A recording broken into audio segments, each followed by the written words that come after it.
Always, there's always something. Just when you think that you're going to be very stylish in your openings, you forget to turn the sound on. What's going on, Kione and Maku? How are you guys? So today we have two Chemexes, right? There's this Chemex and this Chemex. This is the 6 cup. This is the 8. That's why there's a little bit of a difference in size. This one, of course, has the integrated glass handle, so it's a little bit more modern, a little bit more easy to use, where this one has the traditional wood with leather wrap. Now, this one has a little bit of an update. Like, I don't remember the early model having this spouted groove here. I mean, you can see that on both, and maybe they did. I just don't recall. But anyway, so this one, I also think this one is one of the ones that are hand blown. Like, I do have one that's hand blown. I've had this one in storage up in the kitchen, and I just never use it. And we started out many years ago at Spro using the Chemexes and the 6 cup, because the 6 cup I thought was the good compromise in size of Chemex for, what's going on, Peter? For cafe use, meaning that we're only brewing 12-ounce cups. So the 8 cup was just way too big. What are we going to do with this either? But the 6 cup was pretty good. And then the one that's really designed for like 1 or 2 servings, the really narrow necked one, they're just a lot more difficult to use. So we never really use those. We like to use these. And then also what this allows you for flexibility in a cafe environment is that if you have 2 orders of Chemex, it's very easy to scale to 2 cups, to 48 ounces, or to 24-ounce servings than it would be with the smaller ones. So plus it's a little bit smaller, so it's a little more compact, easier to carry, easier to keep, easier to store. But I have both of these today, not because we're talking about the different Chemexes, but because we wanted to talk about metal filters. So someone brought that up yesterday about metal filters, and it made me think, you know what, I've had this video in the pipeline that I just haven't done at all, and I thought, you know, let's talk about that today. So Chemexes are really well known as a great brewer. They're really nice, but a lot of people have used these things. It's empty heads that got that nice hourglass for you. You know, you always have to like that kind of thing, right? So this is one of those metal filters. This particular one is made by a company called Kova. Kova, is that right? Kova, made in the USA, made in Portland, Oregon, steel frame, cone by Kova. Now, I don't remember how I got this. I've had this for quite a long time. And whenever it came out, is probably when I got one. And I have used this a few times. And honestly, I'm just not enthusiastic about these type of things. Not necessarily because they're poorly made. I mean, this is very nicely made. If we look at the finish of this, you can see that it's nicely, seamed together. You can see the perforations are probably, very highly machined. Everything's very highly machined. Everything's nice quality. Sorry, it's all blotchy. It just sits around. But quality-wise, it's really a nice piece. Results-wise is where I am not a big fan, right? A lot of people are big fans on metal filters, and I'm going to talk to you why I'm not a big fan of metal filters, and we're going to go through a tasting to see what happens. Now, why am I not a big fan of metal filters? Like, you can see there, right? You can see through. You can see the bottles in the back, right? So you can just see that. So these perforations, I think, just allow too much sediment to flow through. Now, is that necessarily a bad thing? Yesterday we were brewing French presses that allow a tremendous amount of sediment and essential oils to flow through the coffee. Is that a big deal? No, it's not a big deal. That, to me, that is to the type of brewer that it is. You're brewing French press for that kind of experience. Keone says, I've had a 6-cup Chemex for about 15 years, still have it. Should use it again. It's really I like these. Like, part of the reason why I got the glass handle one, because they're simpler, easier to clean. And, if you're in a cafe environment, you got to take this apart when you clean it, because otherwise everything gets ratty looking after a while, and you get buildup underneath the collar here. So that's not pleasant. And and this one, even though these are not very well cleaned because they've just been sitting in their boxes for the last year, but really when we're in the cafe, we actually keep them very, very clean, scrub them out. And then, at some point they're going to break. So instead of them breaking and having a whole bunch of these collars around, which for some reason, you know how it is, you have these extra parts, you break the glass, you want to keep the collar because maybe you're going to use it someday. And suddenly you have a whole pile of like collars. Like for a while, we had a whole pile of like worn out AeroPresses. And I was like, what are we doing with these AeroPresses? We got to get rid of these AeroPresses. I still kept a few of them. I still have some of the like first or second generation of the AeroPress. Not that that's any big deal now because, well, maybe I could sell it to someone that's a collector that wants it. Anyway, but like you can see here, this particular one has experienced some cafe damage. It cracked. We pulled it. So once you get a crack like this, we pull it out of service. And so it's been out of service for many years now, but I keep it because, you know what, I'll take the risk. I'll take the risk of drinking a cracked Chemex at home. So far, so good. At least I haven't noticed any internal bleeding. Mom, good morning to you, man. Good to see you. Good to see you, Bryant. Okay, so let's take this. These are designed to go in any of the Chemexes, right? So as you can see here, it'll fit in the 8 and it'll fit in the 6. So we're going to try it in the 6 and we're going to use, everything's going to, I got to grab the coffee. Let me grab the coffee. We're going to use the same kind of setup for both so that we can have, apples to apples comparison of the coffee.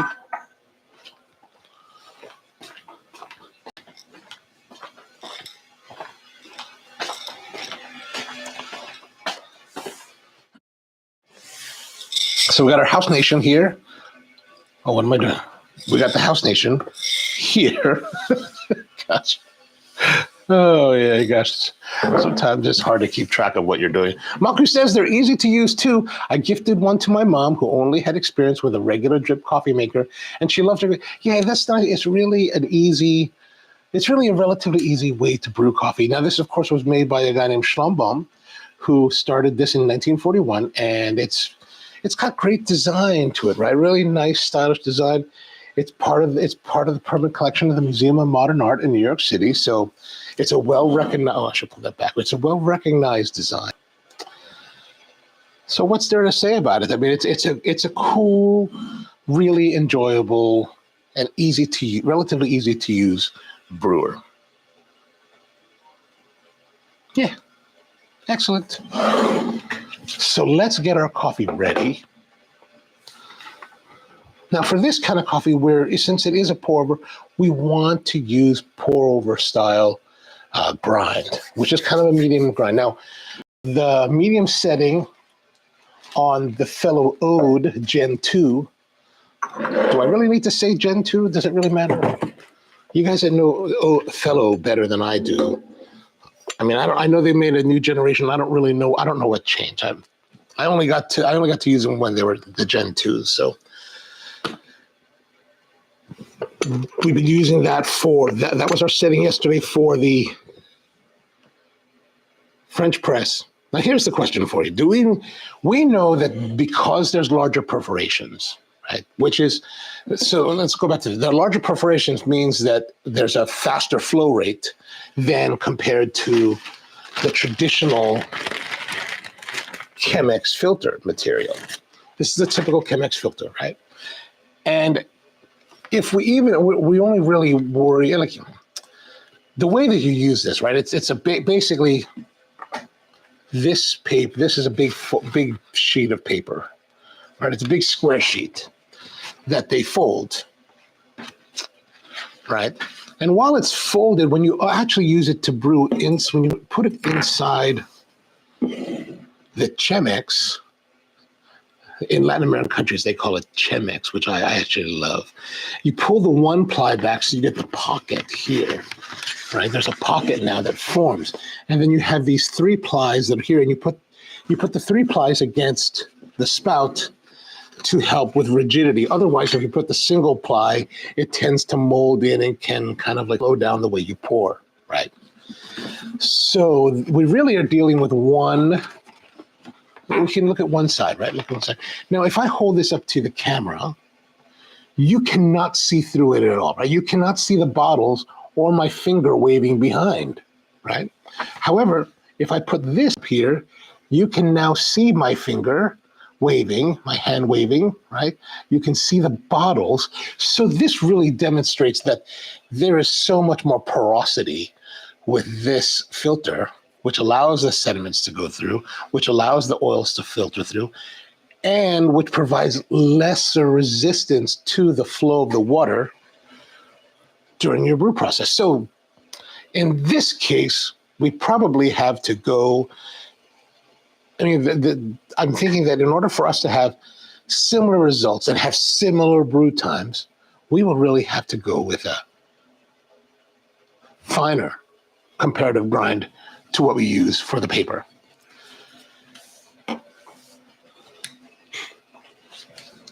Empty Head says, soak the filter in the kettle. Why do you want to soak the filter in the kettle? Denwin, how are you, man? The heat's, you mean preheat the Chemexes, or you mean actually put the filter in the boiling kettle? Peter says, I don't like the fact that the cone and jug is one piece. Oh, you mean as a Chemex overall? You know, I mean, I hear what you're saying, and it does make like cleaning to be a little bit more, tricky. You do have to use a brush to really scrub it out.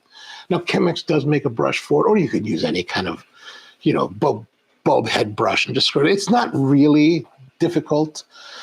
I mean, we offered at Spro at the Hamden shop. We actually, our whole ply and trade was to offer you multiple brewing methods, 7 different brewing methods that you could come and order your coffee. So we would have the Chemex. We had Chemex, French press, pour over, AeroPress, Ava Solo, and Clever. Oh, and one more. There's one more. What am I missing? I'm always forgetting. Anyway, we have 7. So you come in order. So, and what the reason we did that is because, first of all, we want it to be ballers, right? That's the whole thing. Why are we, if we're not going to be pushing our craft, pushing ourselves and trying to be the badasses at it, why are we even bothering to do any of it, right? So, but the other side was because every type of brew method will have a different impact on the way the coffee is presented.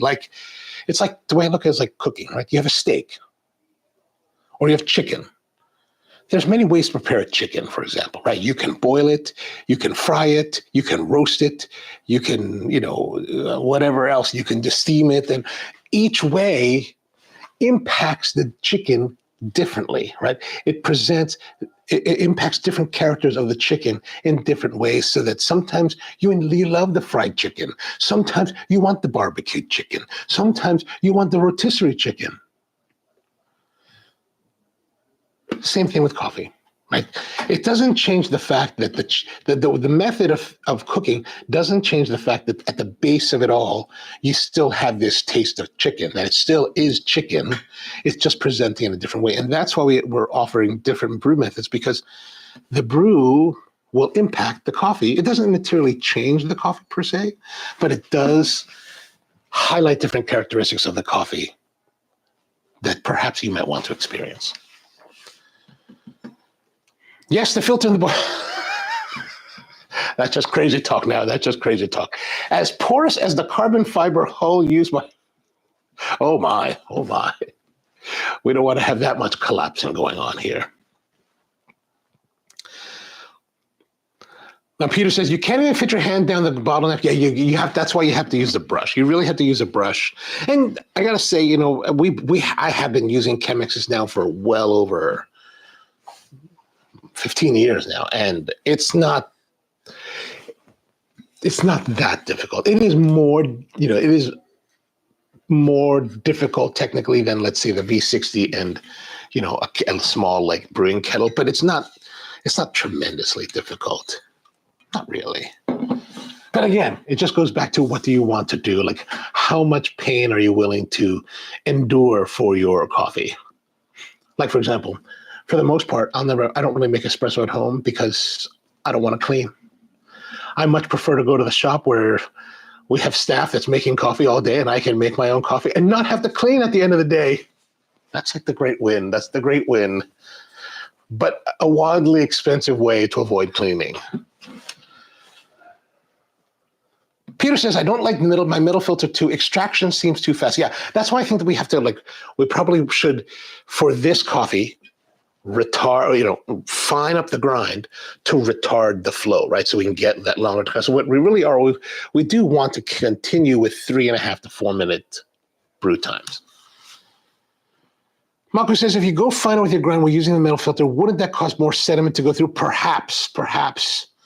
I can't say for sure until we actually try, because you know what? I don't really use this that often, and I haven't really done a lot of experimentation. Basically, I've used this to brew quite a few times, and just found that not that I didn't like it, by the way. It's also, but here's the thing, like I kind of mentioned in yesterday's live stream, is that everybody looks at the Chemex, right? They say this is the Chemex, and yes, the glass is the Chemex. It is it's the iconic look, right, that everybody loves, or that people love. And the misnomer by using this is that this is also a Chemex coffee. To my mind, this and this do not equal Chemex coffee. Because while this is what everybody celebrates and what everybody lauds as a design brilliance, to me, the true magic of the Chemex is this paper filter. This proprietary technology paper filter that they've never really released. The only thing they tell us is that it's a pine wood fiber based material. And that's it. Everybody talks about the way the Chemex tastes. It's because of this, not because of the shape. I could take that other Gator. We have a Gator brewer that looks similar. I could take this into the Gator. Maybe this is what we'll try. We'll try this. I could take this paper filter, put it in a Gator, brew it with this filter, and I bet it will taste the same as if I brewed it in this glass. Ooh, future video coming up. Kerry says, Eric Press just came out with a glass stainless steel. I saw that, $150 US. Plus, if you want the stand, I think it's another $150. And they say they sold out. Then I was like, you sold out? I was tempted to buy it. I was thinking maybe I should write it to them and say, hey, I'm the original US champion. Perhaps you'd like to send me one for use on my channel. I really don't like to do that. Peter says, but I did order another. Oh, awesome. I hope it comes with less drama than it did in the past. Okay, so here's the thing. So one thing about the Chemex, like that Empty Head kind of alludes to, as you probably remember, I've been very adamant about not rinsing the filters that are bleached. It is with this filter where I do change my mind. I think that this filter does need to be rinsed a little bit to get some of it does have flavor in it. So let's put this in here. We're going to put that in there, and then we're going to take some of the hot water, and I'm just going to rinse it out a little bit.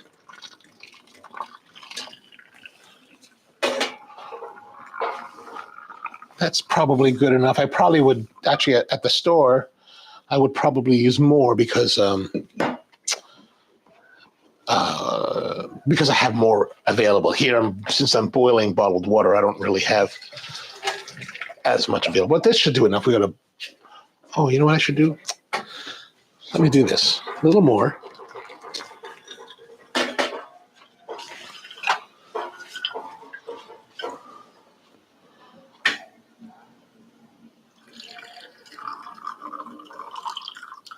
Let's double test that theory.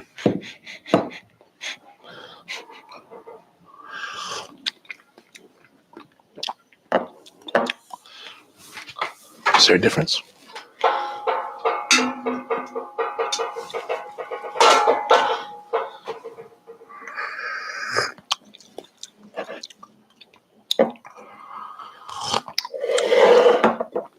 Okay, well, we'll see. I'm going to let that cool down a bit. So our theory is that we're going to do that there is more sediment or flavor coming out of the paper. All right, now let's get our coffee ready. Okay, we got our nice, what is this called? Tally Pro Studio Edition. We're going to use our House Nation coffee, right? This is how we change, right? Okay, weight. We're going to go to 24 grams. Oops. See, that's lying. See, that's lying. That's lying. Lies, lies. Oops.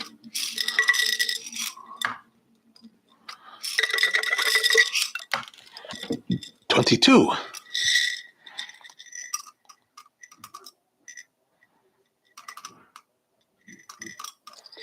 Okay, 24.4, that's fine. Good, good. Now we're going to take this coffee and we're going to grind it. We're going to grind it with the setting of 6, right? We have the center here set to 6. We're going to grind this up.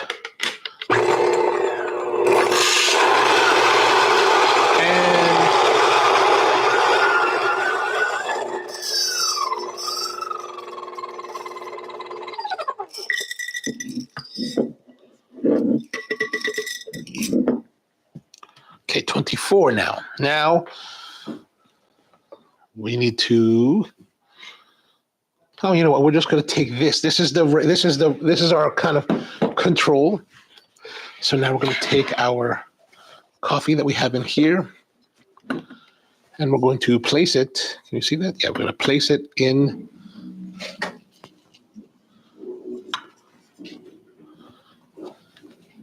Shake, shake, shake. Okay, now put that aside. Now back to our grinder. Oh, I probably should have flicked it, right? Okay. We got 24 grams. Let's go back and grind it.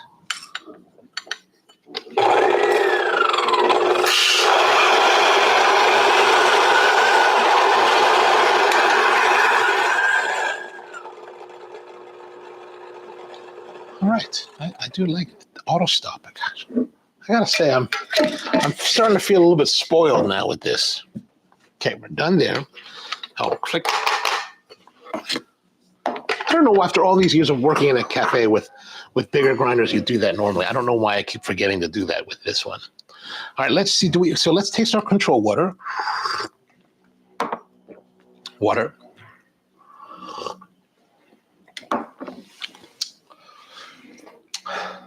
Now, this was the second rinse, so I can't say for sure, but there's not really a paper taste. I don't really perceive.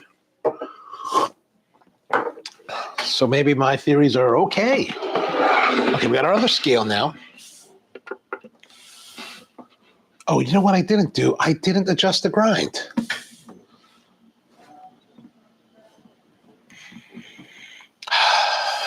Let's go back and do that again. Oh, let's try it. Let's try it first this way.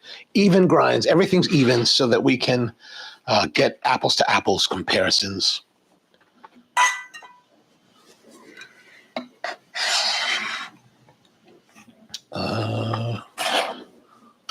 Put that in there.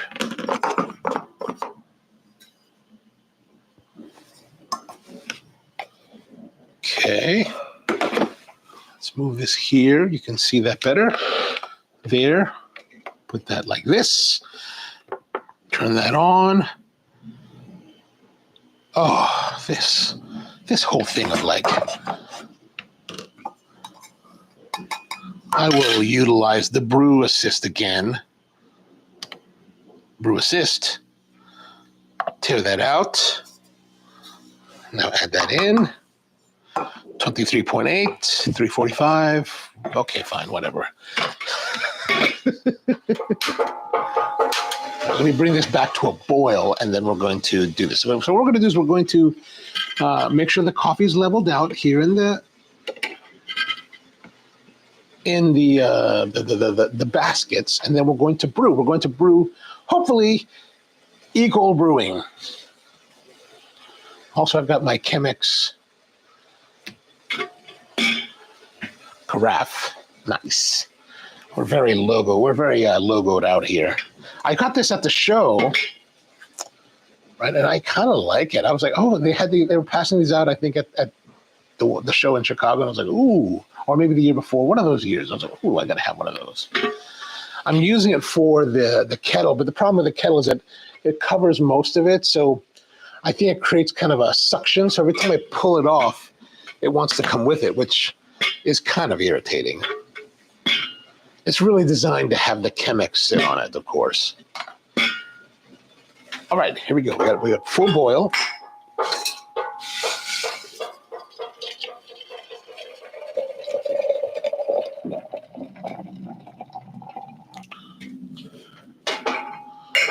I'm supposed to hit this button, right? Okay. Here we go. Here we go. Here we go. We're gonna start with this one. We're gonna do 50 grams.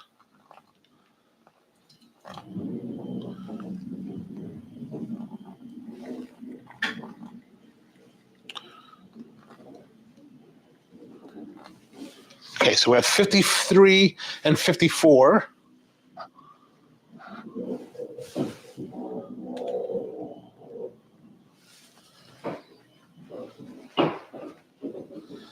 Empty Head says maybe a dash of salt between the kettle. All right, so 35 seconds. Let's go back. I'm going to bring it to 100.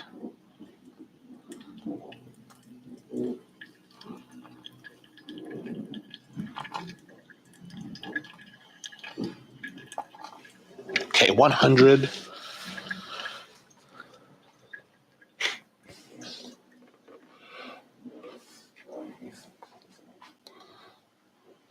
So this, at 1 minute, 6 seconds, they've both flowed out. So let's continue on. We're trying to go about a pace of about 100 grams a minute.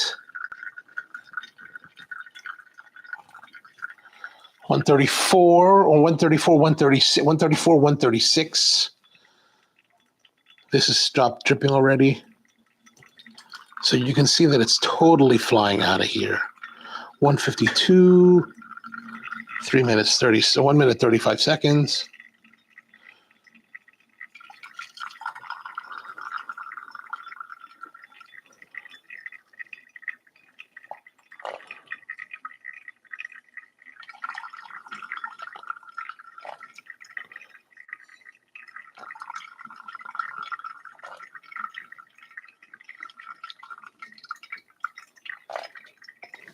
$200. Time to fill more of the kettle.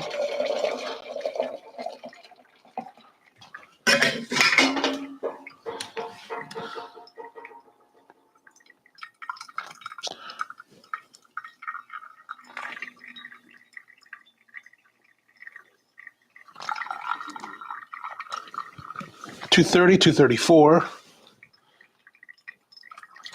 $243, $237, a little bit more, $240. We're now 2 minutes 35 seconds. $253, $257.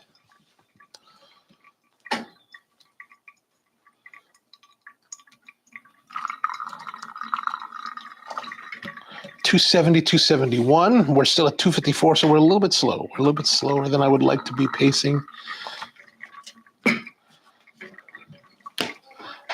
One thing I don't like about brewing this coffee is the bar height here. I'm using it. This is the bar I have at home, so it's typical bar height, 42 inches, which means that these are really high up. So I'm really having to extend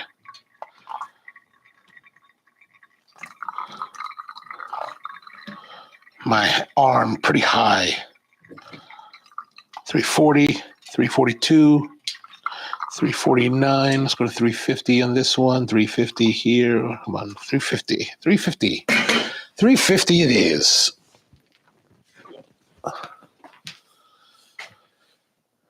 Peter S says, do an episode on Vietnamese egg or salted coffee. Oh, okay. Well, I will look more of that up and figure that out. Like I said, so now you have to brew. Oh, shoot. You have to brew like this, which is, I like it when everything's mounted lower, right? So like if we have a 30-inch worktop, then you're only holding your tools this way. So much more ergonomic, much more comfortable.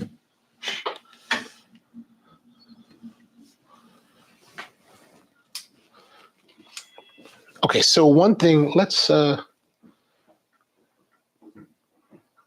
pull this over here just so you can see. Okay, so let's go and dump this now. We're gonna dump this out. I'm gonna show you how we dump it. So just take that, so it's got in here, just leave a little bit of sediment, right? Not too bad. Put that in there.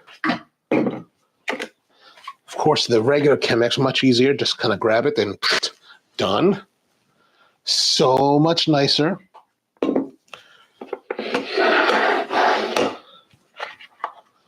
Let's put this to the side.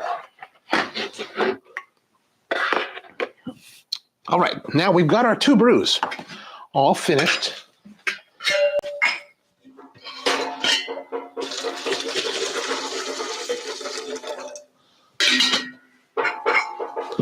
All right, let's give a taste. Let's give it, well, they're nice and hot now. So let's, perhaps let's give a taste. So this is our control. This is one done traditionally.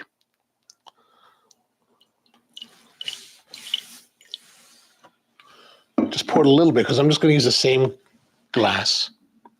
So nice clarity, right? Nice oh, actually we should, well, I don't have another glass.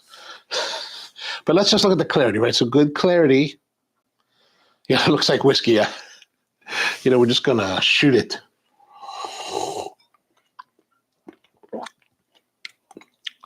Ooh, lots of chocolate caramel today. A bit heavy on the body. Some bitters coming through.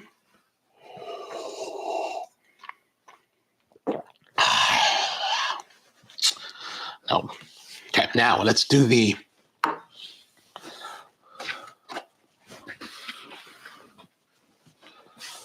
okay, let's do this one.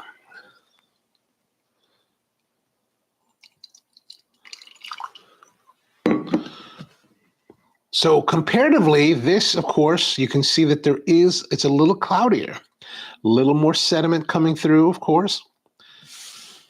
Let's have a taste.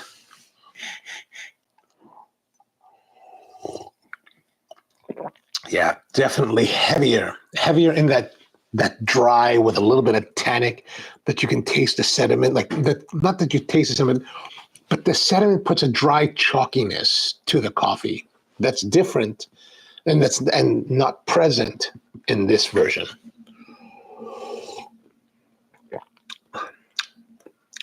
Just not as pronounced clarity.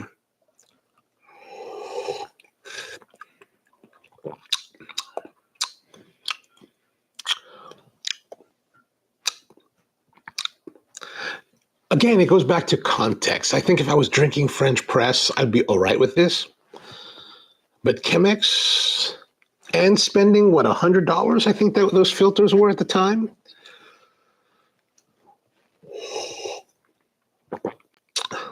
Because you want to save paper. Paper is biodegradable. The coffee is biodegradable. And the paper is not wildly expensive. Like, how long will it take for you to spend $100 or $150 on paper to start to balance out the cost of getting a cup of coffee that's basically a French press when you could have just spent $20 and bought a French press? Now, there's probably some better clarity to the French press because then the French press, because maybe because you're pouring over it, pouring through it. Yeah, I don't think I'm enjoying that. I'm not enjoying this as much as I'm enjoying this. But again, I think it also goes, and you can actually see it. You can actually see, I don't know if you can see it on camera here, but I can see at the very bottom of the glass. Let me see if, you can see it right there. Where that light is shining, you can kind of see the little particulate matter. See how it's kind of like a bit scraggly? There's your sediment sitting at the bottom of your cup. Let's have another taste of that. Sediment riddled.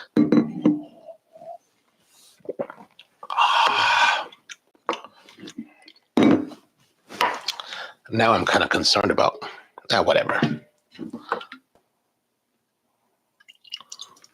I'm a little bit concerned.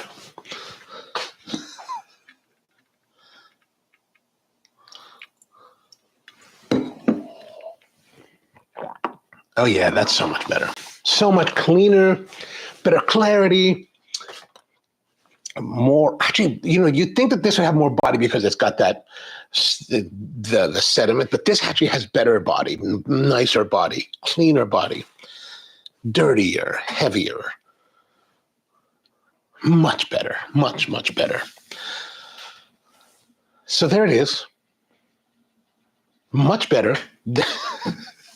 Don't waste your money on metal filters for Chemex because the Chemex is the paper filter. This is nice. This is the beauty. The brawn is in the paper filter. Q&A says, wouldn't the metal filter eventually clog up too? I think it probably would. However, I believe that, so if we look here at this metal filter, right, we can see that there is stuff in sediment, but I think with this, I would expect that I could take, maybe not a brush, but I could take like OxyClean and soak the heck out of it, and it would dissolve the whatever buildup away. I know that's my theory. I can only theorize on this because you know what? I'm not a big metal filter guy, and even though I've had that metal filter for many years, the number of times that I've used it is probably less than 10. Maybe less than 20. So I don't know. I guess it could, but I think it can be readily cleaned. I would guess that I could take that, put into a heavy OxyClean solution, and it dissolve it all away. And if worse came to worse, I probably could, if you really felt like it was absolutely ridiculous and OxyClean didn't work, then perhaps an electrolysis bath would work. Like, when you're like stripping old cast iron of all of its detritus, some guys will put it into a water bath that has, salts or something, and then they connect a couple, not a bunch, you only need two, a couple leads to it that electrify it. And that over a course of time will burn away, or not burn away, but like release the detritus. So at worst comes to worst, I think you'd probably do that with metal, which you can't recover your paper filter. So there's that, right? There's that. That's a positive thing. Peter says, I had folded a regular paper towel and use it. Yeah, it'll work. It'll work. Anything to do, like sometimes when you're stuck, you just got to go for it. Ultrasonic bath, perhaps. Omniel's with us. What's going on, Omniel? How are you doing today? Guys, if you're not familiar with Omniel has his own YouTube channel that he makes really nice videos on reviews of coffee equipment and machinery. And I just saw one of his videos premiering last week, and I was like, oh, so nice. Like his sets are really nice. I really dig it. But if you haven't checked out his channel, definitely check out his channel. So I have this thing since I was making, this here is actually what guided today's show. Like I mentioned yesterday, I've had this idea of doing this poo-poo on the metal filter for Chemex for quite a long time. And if you look at the thumbnail, that's how we actually shot it at the old shop, the old roastery, which was now, that was probably November when I shot that image. So it's been in the back of my mind for many, many, many months. And I was going to do a whole different show today, but then I thought, you know what? I got this yesterday, and I was like, I wanted to share this with you because I just thought it was kind of unique, but I need something to drink with it because one of the Kenneth Kano drinks is not really going to be, I don't foresee it as being very complimentary. Now, where I was yesterday, yesterday was Uganda independence, 62 years of independence from Great Britain. So I went down to DC, but on the way there, you guys know that I've been really into this whole woodworking thing, and I've been obsessing about this Festool world. And so, of course, there's a dealer down in Rockville, Maryland, a place called Woodcraft of Maryland. So I was like, well, I'm going to be in DC. I might as well stop by. So I went there, picked up a couple items. And the interesting thing is like my dealer, who I love to support, I really want to buy everything from them. But their first anniversary is this month. They've only been open a year. And because they're such a young dealer or just a young shop, they don't really have a depth of product because they're trying to figure out what do they need to buy. And I totally get that. So I can get anything from the catalog that I might be interested in by special ordering. So it takes a week or whatever. Like I just ordered something last week and it just came in yesterday. But sometimes you just want to buy, you just want to impulse buy, right? So you just want to see what there, you want to play with the different items that you don't get to normally see. So I went down to this shop, and it's, of course, this company, this Woodcraft has been around since the 90s. So they've got tons of stuff and all kinds of extra stuff hanging out. So you get to play with a lot of stuff. And so, I ended up picking up a few things, but next door to it, I was looking for a place for lunch. And I was like, man, I need to get something to eat. I haven't eaten all day. Found a place called Bao Bei, and they use the Chinese style bao, and they put, like maybe like a braised pork belly in it, and it's really delicious. But one thing they had, the guy was like, you should try this, man. We do a cinnamon roll. This one is a pumpkin spice cinnamon roll. So they put Japanese smashed pumpkin in it with cinnamon and sugar, the typical thing. But one of the things I thought was interesting was that they don't bake their cinnamon roll because it's a bao place, right? So they steam everything. So the guy's like, we actually steam, we make it with the bao bread, the bao dough, and then we steam it. And I was like, what? And I'm not really into it, like, especially when it comes to pumpkin spice and anything. I'm like, well, I was like, don't you know who I am? Don't you know? But I was like, you know what? It's the season. And you know what? This guy's so enthusiastic about it. I'm going to try it. Why not? So I did try it, and I did eat part of it. But, you can't eat. You should not be eating a cinnamon bun by yourself. So I didn't. I ate part of it to test it, to see what it was like fresh. And then I thought, you know what? I'm going to use this in tomorrow's show. So here it is. This is the bao, partially eaten, steamed. It looks like it was done, or maybe no, maybe it's not using the bao dough. Because or maybe they flavored the bao dough. I don't know. But they give you a little bit of this like pumpkin spice sauce, and that's what's coming on. That's what's coming. So Kelly says, I sold all my festival equipment when I moved to Thailand. I was just thinking about that. I was thinking, I'm buying all these tools. What if I move to Japan? What if I buy a kominka? Because one of my friends, he has a kominka. You probably see the video, right? He's always posting to his Facebook about kominkas that he sees for sale. And some of them were wildly cheap, like incredible deals, like $3,000. I've seen like $3,000, $10,000, $8,000, $30,000. The most expensive one he did was recently. It was $135,000 for this beautiful old house.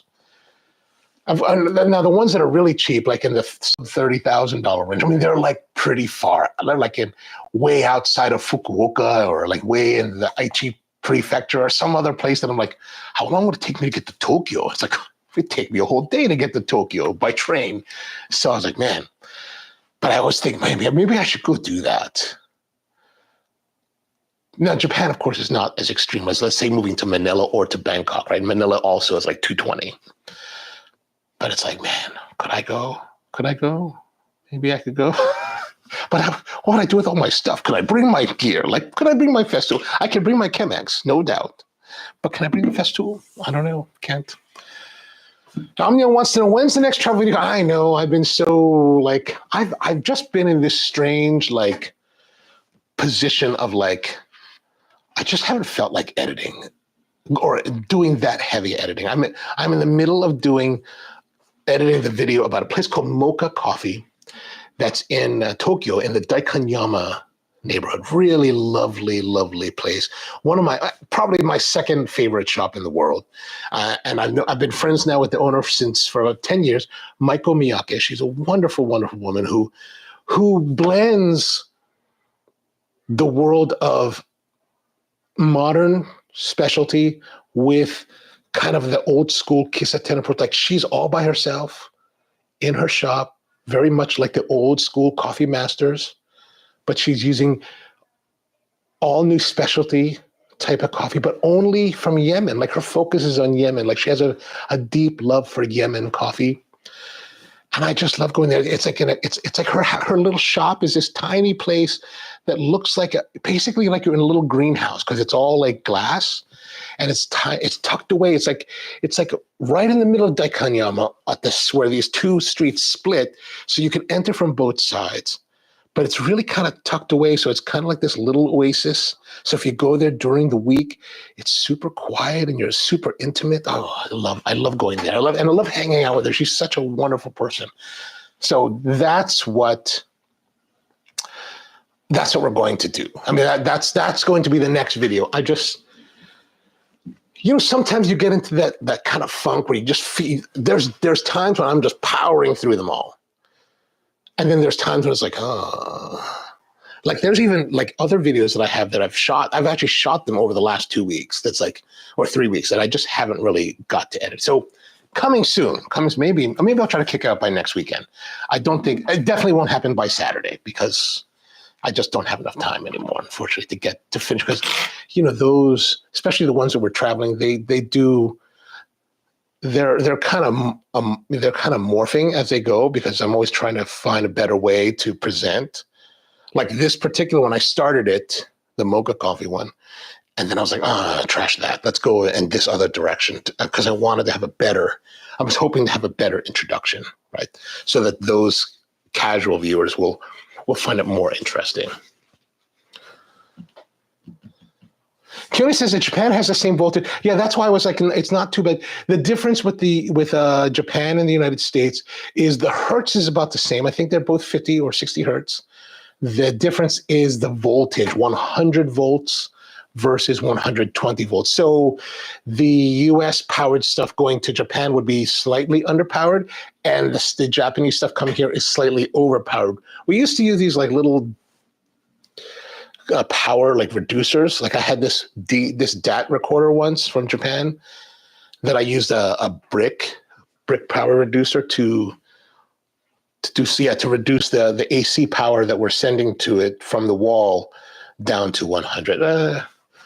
In electronics, it might be a little bit more. And that was, of course, 30 years ago. So, and now I wonder with the Festool, like, let's say the Festool, like the computer stuff and all that, they have multi voltage converters built in. So I don't know if Festool has that in their product.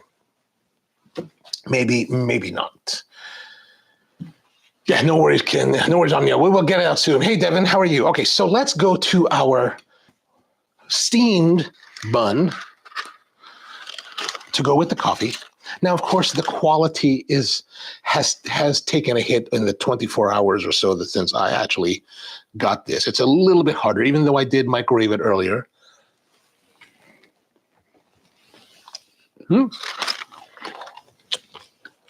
But I was thinking yesterday in the car when I was eating this, I need to have this with coffee.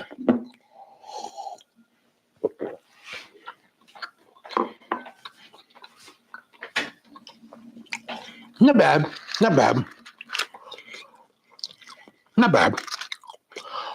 I mean, not to say that I'm not a big cinnamon roll guy. I do enjoy good cinnamon roll. Actually, there's this bakery nearby here. Bethany's Bakery here in Cockeysville, Maryland. I dare say that I think she's the best cinnamon bun I've ever had. She uses a laminated dough, the type you use for like croissants, to make the dough. Oh, man. And if you go to Cinnabon, Cinnabon's very nice, right? But Cinnabon is also very sweet, very heavy on the sugar. Bethany is much more reserved with the sugar. So kind of along more that Asian style of like being more reserved with your sugar. So I think hers is wonderful. This is definitely more on the the American side of the sweet. Still good.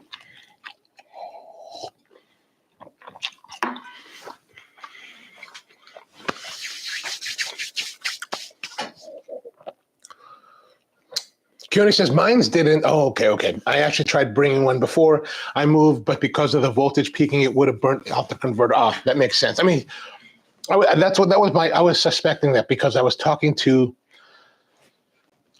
I'm looking at all Festool tools at the moment, because I don't really have that many. So I'm looking at them all. I'm like, which one should I get, right? And I was like, the other day I was like talking to Ryan, the guy at the Woodcraft. I was like, hey man, what about these track saws, right? And so the track saws, there's like 4 of them now. I think 4. There's the TS55, which is the original one that like really kind of started this track saw revolution. There's the TSC55, which is the 55 that has rechargeable batteries, so that's completely wireless. There is the KC55, which is more like a conventional saw without the plunge feature, right? The track saws have plunge features. This is like a construction saw that is, if you think about like a regular construction saw that has the guard at the bottom and the exposed blade, that's pretty much what this is, but it is adapted for track. And then they have the new TS60, which has a slightly larger blade, slightly deeper cutting depth, and it has this new feature called kickstop prevention. So like if you're sawing and it pinches, it'll shut it'll sense that and shut the saw off and kick it up, push it out of the groove to prevent it from kicking back and potentially injuring you. They have the TS60 KSV, which has a pre-cutting blade ahead of it, 60, same thing as a 60, but a little cutting blade. So if you're cutting laminate tops like this, it'll help score that first and make the cuts very clean. And then finally, they have the TS75, which is the 75 millimeter or 750 millimeter burr blade. So bigger, 3-inch cutting depth and whatnot. Scaling up, of course, in price in some respect.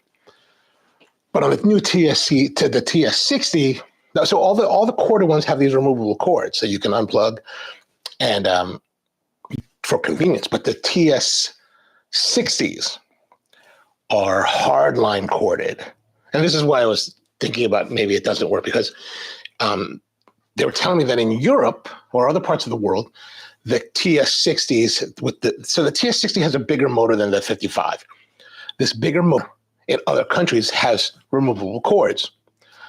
Bigger motor, more power. But in the United States, because of the regulations that we have here, above a certain wattage or whatever power rating, they cannot use removable cords. It has to be hardlined. And so, thinking about that was, made me think that, they are probably not multi-voltage. They're all tailored. Festool is probably building everything tailored for the specific markets that they're selling in. So, I totally get that would not be. And it would be very, very sad to take your $700 saw and plug it in to a 220 volt power and fry the whole thing. That'd be very, I would be very upset. You're like, oh. All right, so we had our coffee. We have our 2 Chemexes, metal, paper. Stay with the metal. I think the metal, stay with the paper. The paper's the way to go. The metal, I think the metal is just, carnival games. If you want the flavor of the metal filter Chemex, get yourself a $20 French press. Like the 365 Plus that we used yesterday from IKEA. $20.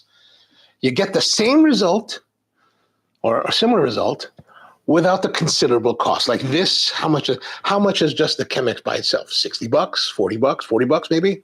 And then you get the filter, maybe up towards $100. So you're in it for quite a bit. Whereas, you go get yourself the 365 Plus IKEA French press designed by Ola Vilborg. Can't believe I still remember that from yesterday. And you're in it, and for like $20, you're clean and clear, perfectly easy to go. All right, 54 minutes, time to go. Thank you very much for tuning in. Be back again tomorrow for our last episode of the week of the Coffee Q&A, 10 a.m. Eastern. As always, maybe tomorrow we'll do we'll continue with the Kenneth Kano. I've been trying to. I was thinking about adding today. Today was originally going to be this one about the more of the exploration of the non-alcoholic, drinks. So I've been looking at this thing called Fleur. That's one of the ones I've been thinking about. This is a spice cane dark roast. It's supposed to be kind of like a substitute for rum. I just haven't had a chance to really figure out how to approach it or what we're going to try. So I decided I actually scheduled it. I was planning to do this one today because I wanted to have time to plan for it. But things change. Just never get around to doing things exactly the way you hope. All right, so that's it for today. Thank you very much for tuning in. Peter, Q&A, Devin, Dewan, Omnia, good to see all of you guys. And look forward to seeing you soon. Mom, good to see you as well. Hope you have a wonderful day out there. Oh, tonight, I'm glad Mom said, I saw Mom's comment. If you're free tonight, or for you guys, some of you guys tomorrow morning, 8 a.m., 8 p.m. here on the East Coast in Eastern Time, on the Ono Live channel, we're going to have our weekly Thursday night hang for the Coffee and Cigars live stream. So if you want to talk coffee and cigars, mostly cigars, the coffee part is just to tie it in with the channel. So. Well, we start off with coffee and have cigars. So if you're interested in that, or you're bored and have nothing else to do and want to hear me banter on incessantly for 2 more hours, come and join us on the Ono Live channel at 8 p.m. Eastern. All right. So hope you have a wonderful day there. Maku, good to see you as well. And see you next time.